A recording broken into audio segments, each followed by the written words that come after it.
বন্ধুরা, প্রাচীন শাস্ত্র অনুসারে বাড়িতে পশু পাখি এলে একটি মাহাত্ম্যপূর্ণ সংকেত মেলে। বন্ধুরা, আজ আমরা এই গুরুত্বপূর্ণ ভিডিওটির মাধ্যমে একটি গুরুত্বপূর্ণ প্রাসঙ্গিক বিষয় নিয়ে আলোচনা করব, যা আমাদের প্রত্যেকের জানা প্রয়োজন। বন্ধুরা, বাড়িতে পাখির আনাগোনা শুভ না অশুভ তথা পাখিদের মাধ্যমে পাওয়া বিশেষ 5টি সংকেত সম্পর্কে, এছাড়াও ভবিষ্যতে ঘটে থাকা ভালো এবং খারাপের সব ধরনের ঘটনার সংকেত আমরা কিন্তু এই প্রকৃতি থেকেই পেয়ে থাকি। বন্ধুরা, যদি আপনারা এই প্রকৃতি থেকে পাওয়া সংকেতগুলি বুঝতে পারেন, তাহলে কিন্তু সেটি আপনাদের জন্য খুবই ভালো একটা দিক হিসাবে প্রমাণিত হতে পারে। কিন্তু কখনো কখনো আমরা এই সংকেতগুলি বুঝতে পারি না, বা আমরা এগুলিকে অগ্রাহ্য করে থাকি। জীব জন্তু পশু পাখি ইত্যাদি অন্যান্য সজীব বা নির্জীব বস্তু দ্বারা আমরা কিন্তু আমাদের ভবিষ্যতের বিষয়ে অনেক কিছুই জানতে পারি। কিন্তু এর মধ্যে কিছু কিছু সংকেত অনেক রহস্যময় হয়ে থাকে এবং এগুলি জানার জন্য কোনো না কোনো পণ্ডিত বা কোনো জ্যোতিষশাস্ত্রের সাহায্য নেওয়ার প্রয়োজন হয়ে থাকে। দেখুন বন্ধুরা, এই জগতে এমন কিছু কিছু সংকেত যা আপনারা নিজেরাই বুঝতে পারবেন কোনো কিছুর সাহায্য ছাড়াই। তাই বন্ধুরা, আজ আমি আমার এই ভিডিওটির মাধ্যমে আপনাদের এমন কিছু সংকেত সম্পর্কে বলবো, যেগুলি আপনাদের প্রত্যেকের জানা উচিত, এবং এগুলি আপনি বুঝতে পারলে তাহলে আপনাদের ভবিষ্যতে কি ঘটতে চলেছে আপনাদের জীবনে, সেটা কিন্তু অনেকটাই আপনারা নিজেরাই ধারণা করতে পারবেন। এছাড়াও আজ আমি আপনাদেরকে এমন একটি বিশেষ পাখির সম্বন্ধে জানাবো, সেই পাখিটি দেখতে অতি ছোট হলেও তার থেকে পেয়ে থাকা সংকেত কিন্তু আপনাদের ভাগ্যকে বদলে দিতে পারে। হ্যাঁ বন্ধুরা, আপনারা ঠিকই শুনেছেন, আপনাদের প্রচুর অর্থের মালিক করে দিতে পারে। আর এই পাখিটি কিন্তু আমাদের আপনাদের সকলের প্রিয়। বন্ধুরা, চলুন এবার মূল আলোচনায় প্রবেশ করা যাক। তবে মূল আলোচনায় প্রবেশ করার আগে জয় শ্রীকৃষ্ণ, রাধে রাধে লিখে কমেন্ট অবশ্যই করবেন।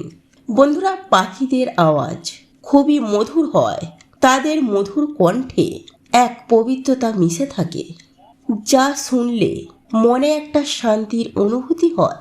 কিন্তু বন্ধুরা, আজকাল পাখিদের আনাগোনা কিন্তু অনেকাংশেই কমে গেছে, কারণ দিন প্রতিদিন এদের অস্তিত্ব কমে আসছে। তাই বন্ধুরা, আজ আমরা এই ভিডিওটির মাধ্যমে সবিস্তারে জেনে নেব যে পাখিদের কোন কোন সংকেতগুলি আমরা কোন কোন পাখির মাধ্যমে পেয়ে থাকি। বন্ধুরা, আমি সবার প্রথমে যে পাখিটির কথা বলবো সেটি হলো কাক। দেখুন বন্ধুরা, এই কাককে কিন্তু আমরা অনেকেই অপছন্দ করে থাকি তার এই কর্কশ আওয়াজের কারণে।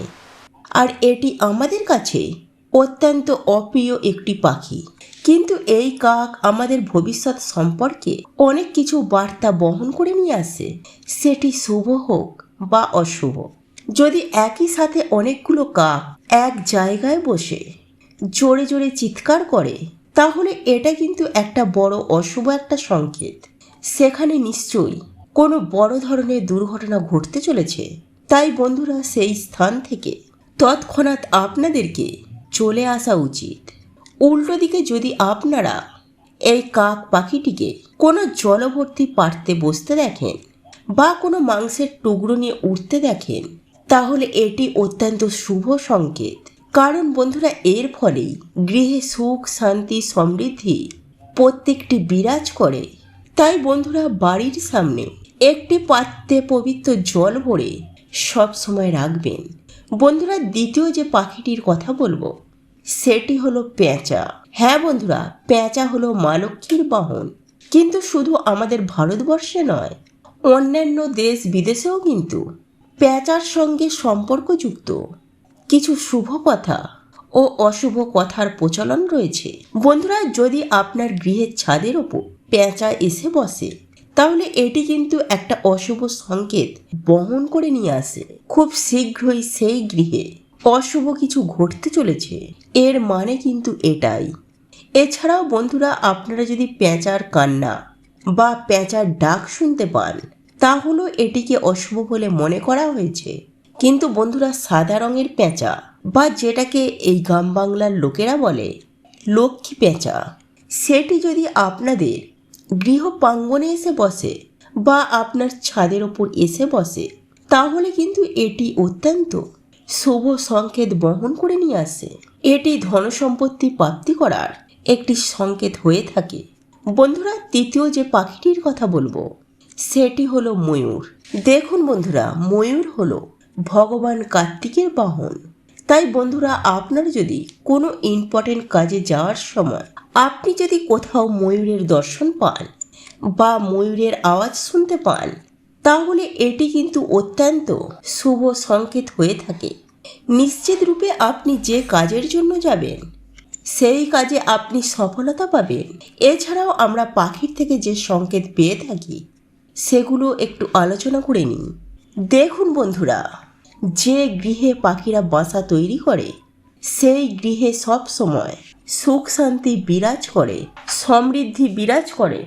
দ্বিতীয়ত, যদি পাখি আপনাদের মাথায় কিংবা আপনাদের শরীরে হঠাৎ করে মলমূত্র ত্যাগ করে দেয়, তাহলে সেটিও অত্যন্ত শুভ সংকেত। এর মানে বুঝবেন খুব শীঘ্রই আপনারা কোনো না কোনো দিক দিয়ে আপনারা শুভ সংকেত পেতে চলেছেন। বন্ধুরা, তৃতীয় সংকেতটি হলো, বন্ধুরা, পাখিরা কিন্তু খুবই ভীতু প্রকৃতির হয়ে থাকে। সহজে কোনো ব্যক্তির সংস্পর্শে খুব একটা আসতে চায় না। বন্ধুরা, যদি কোনো পাখি ভয় না পেয়ে নির্ভয়ে আপনার বাড়িতে প্রবেশ করে, তাহলে আপনারা জানবেন যে আপনাদের বাড়ির পরিবেশ অত্যন্ত পবিত্র এবং নির্মল।